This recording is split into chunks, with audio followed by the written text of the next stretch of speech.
दूर राहा. Praise the Lord. Hallelujah.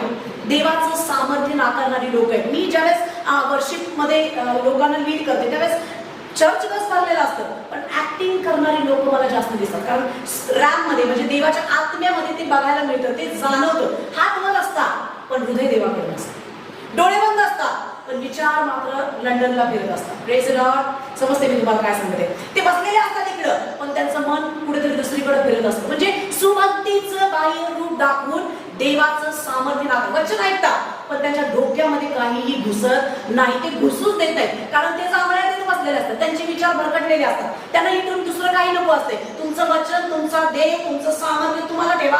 आम्ही फक्त आशीर्वाद मिळवण्यासाठी आलोय. आम्ही फक्त सुख विलासाच्या आशेसाठी आलोय. पण बायबल आपल्याला सांगते की अशी लोक येतील. Praise the Lord. आणि अशांपासून आपल्याला सावध राहायला सांगितले. हालेलुया. सावधच नाही तर आपल्याला दूर राहायला सांगितले. म्हणजेच काय, देव आपल्याकडून ऍक्ट